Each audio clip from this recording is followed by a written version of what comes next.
Meet Dinara Kasko. She's one of the most famous pastry designers in the world. But how many of you know that she trained as an architect before that?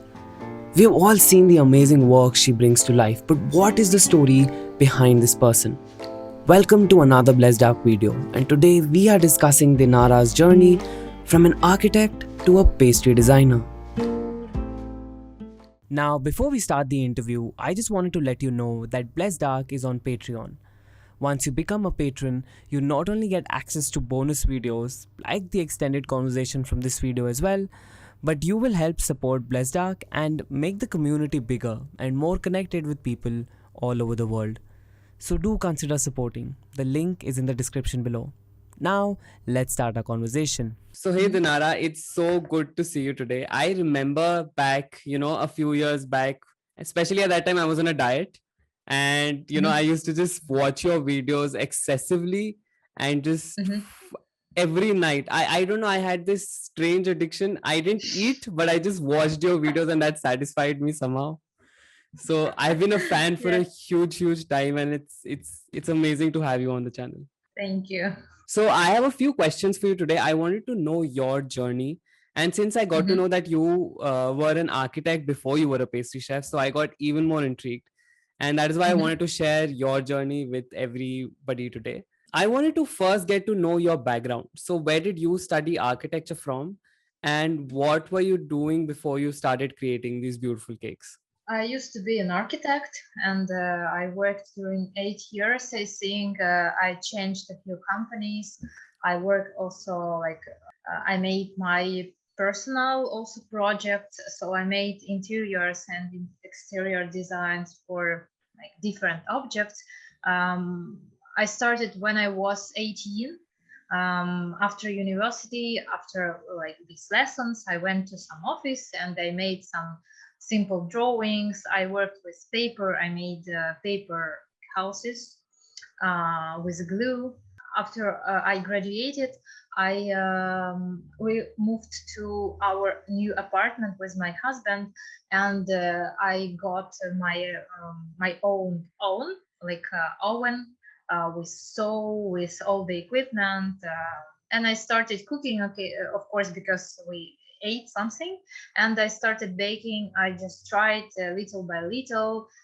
Then I tried more and more complex recipes, and then one day I decided to attend a master class with some professional chef, and then I attended more and more classes every year, and I was very passionate, so I liked attending. I liked watching other chefs. I liked making cakes, and then in 2014 my daughter was born, my first baby, and I stopped my architectural career at this time, but I didn't make any renders and pictures on my computer, but I baked a lot, and I started posting different pictures on the Instagram, and then I became famous suddenly, and everything happened suddenly for me. I didn't think about being a pastry chef or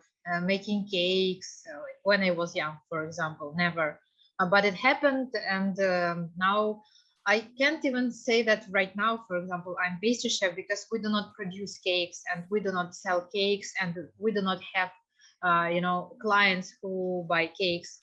But I like to say that now I'm like pastry designer, cake mold designer, because we are making designs for cakes, for molds, and this is our main goal right now. So, I mean, when you started, like when you got the oven and you started, did you have any prior baking experience before that, or did you just start from the point you got the oven? Second variant. So I started baking. I tried, I baked different recipes little by little every day. But you don't need to you don't need to study a lot. For example, 5 years at the university. It's not physics or biology. So you just need to start doing something. And of course, it depends on like how many attention you pay, how many how many attempts you make, how many cakes you bake, and also on your passion and everything. Like it depends on you. But after 3 years, I really learned a lot, and I made many different cakes. So I really had a big experience.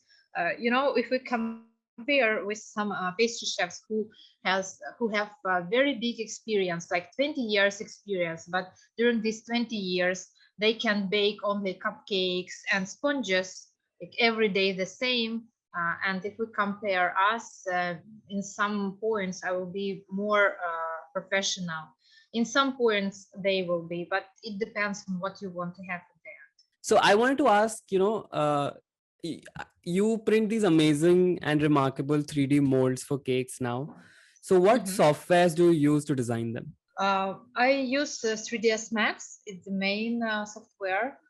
Also, we work with, of course, some software for 3D printers like Cura and some other.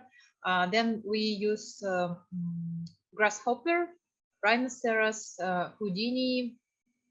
Sometimes for drawings we use AutoCAD or Archicad. And in my job in general, I use also Premiere Pro, Adobe Illustrator, Photoshop, some other pro softwares.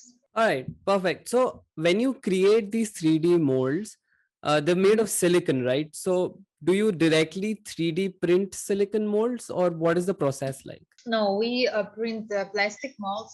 Especially I have right now this mold. So we print these plastic shapes, and we have for each shape we have some like walls. So you need to print walls, then stick them together, and then just pour silicone here. And after silicone set, you can take this silicone mold, and then you can work with this silicone. So you pour inside the mousse, put filling inside, and then you freeze it and mold it, and you get the ready cake. So do you create like sponge cakes, or what are your preferred types of cake to create? Oh, I make mousse cakes when we have mousse and different layers inside. Sponge, of course, yes, but you can see here we have a lot of mousse, then jelly and sponge. Very usually it's very thin and it's on the bottom. So basically the topmost layer where you can do a lot of experimentation that you do with your cakes with is the mousse part. Yes, yes. So having a social media presence, a huge part of that is like documenting and Mhm. what work you've already done. Now you need to make it visually appealing, bring that to life. So how has that process evolved over the years? Do you have a team to do that now as well?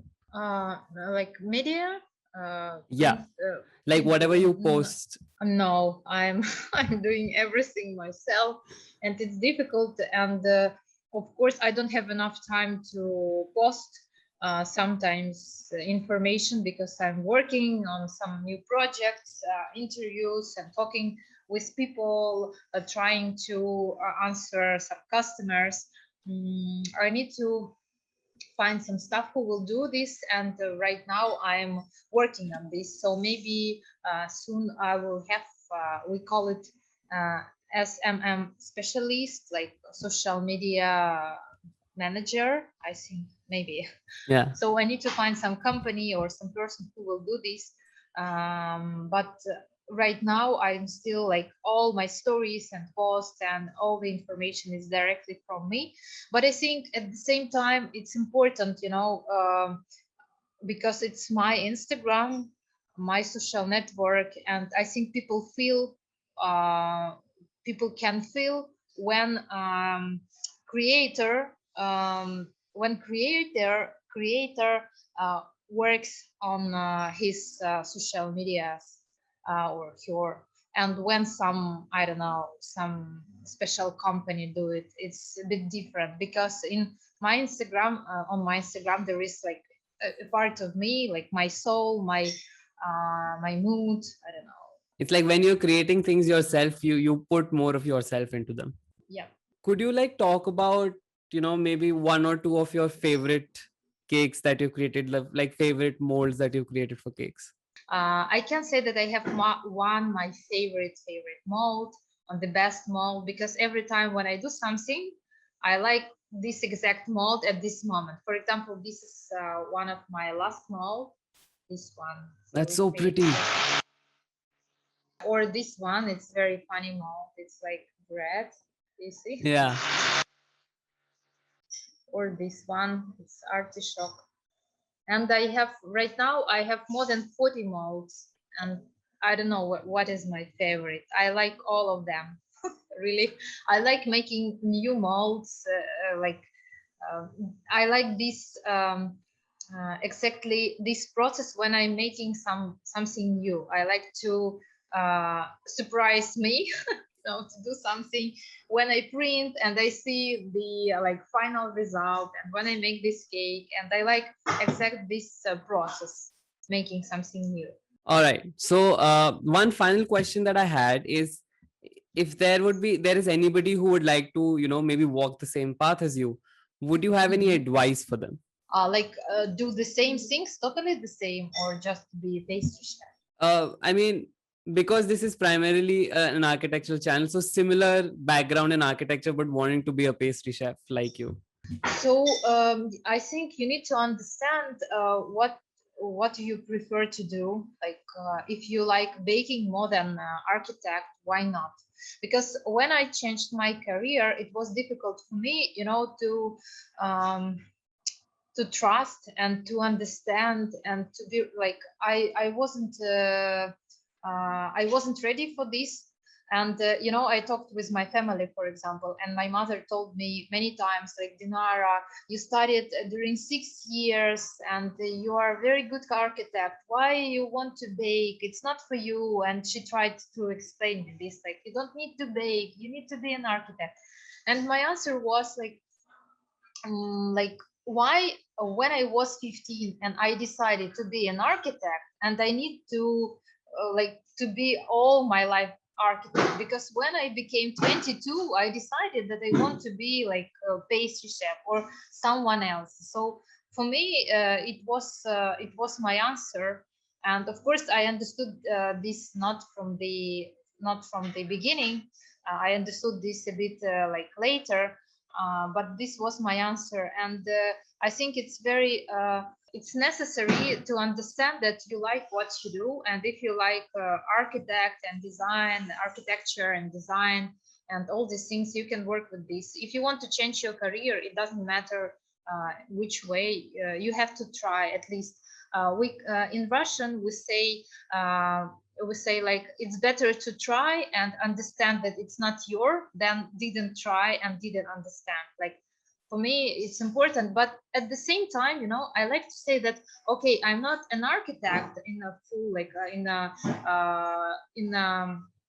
in this sense, like I don't make any buildings, like I do not build architecture, but at the same time I am designer and I do like small design objects. So I call it like I do some design objects, and we are printing, we are making some design objects. So it's not big buildings, it's not vase, it's not sofa, but it's still some objects. And at the same time, I'm not just a pastry chef. I do not make only cakes. So for me it's important to be like a pastry designer. And I feel like I feel very comfortable in this field. So I can't say that I changed my career totally. I could say that I just changed a bit the way to move, and I'm working with edible ingredients, making some design objects. Perfect. Thank you so much, Dinara. Thank you. I think that was very, very sound advice. And, I hope people get inspired with this and, truly find where their passions lie as well. And thank you so much for taking out the time today. Yes, thank you. All right. Thank you so much. And it was great to have you on the channel. And that was it, you guys. I hope you liked that conversation. If you did, let me know in the comments below. Don't forget to check out more videos on the channel.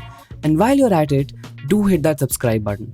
Also, if you wish to support Blessedarch through Patreon, you can find the link in the description below.